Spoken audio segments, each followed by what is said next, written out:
જય માતાજી, નમો બુદ્ધાય। અત્યારે હું પહોંચી ગયો છું યુગ પુરુષ વીર મોખરાજી ગોહિલના ધડની જ્યાં ખાંભી છે ત્યાં, તો હું તમને ત્યાંના દર્શન કરાવવાનો છું। હું મારા ગ્રુપ સાથે આવેલો છું, તમે વિડીયોમાં કન્ટિન્યુ બન્યા રહેજો।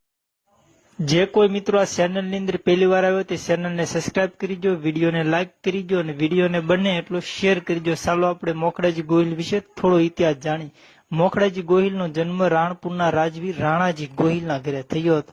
રાણાજી ગોહિલના પિતાનું નામ સેજકજી ગોહિલ હતું। તે ભગવાન શ્રી કૃષ્ણના પરમ ભક્ત અને ઉપાસક હતા।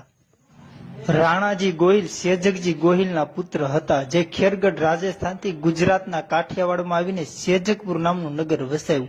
તેના પુત્ર રાણાજી ગોહિલે એના નામ ઉપર રાણપુર રાખ્યું। હવે વાત કરીશું મોખરાજી ગોહિલની। મોખરાજી ગોહિલ થોડા સમય સુધી તેના પિતાશ્રી રાણોજી ગોહિલના મિત્ર ધંધુકાના રાજવી કોલી વંશના ધનાજી મેરના ઘરે શસ્ત્ર વિદ્યા શીખવા માટે ગયેલ।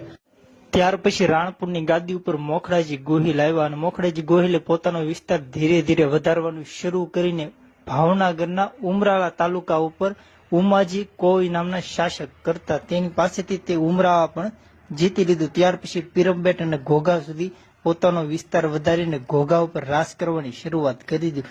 સમય જતા મોહમ્મદ બિન તુગલક જે દિલ્હીનો સુલતાન મોખરાજી ગોહિલ સાથે યુદ્ધ થયું અને મોખરાજી ગોહિલની સેનાની અંદર રણબંકા કોલીઓ, રાજપૂતો અને બીજા અનેક લોકો સાથે મળીને મોહમ્મદ બિન તુગલક સાથે યુદ્ધ કર્યું અને યુદ્ધની અંદર મોખરાજી ગોહિલ શહીદ થયા।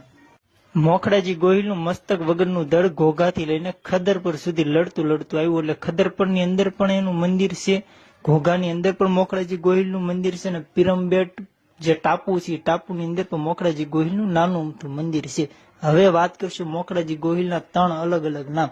મોખરાજી ગોહિલને મહાવીર મોખરાજી પણ કહેવામાં આવે છે, ઘોઘા રાણાજી પણ કહેવામાં આવે છે અને પીરમબેટના હિન્દુ પીર તરીકે પણ તેને પૂંજવામાં આવે છે। વર્ષમાં એકવાર આ ઉત્સવ પણ ઉજવવામાં આવે છે। તમે આ બાજુ આવો ત્યારે આ મંદિર અવશ્ય દર્શન કરવા આવજો। જય હિન્દ।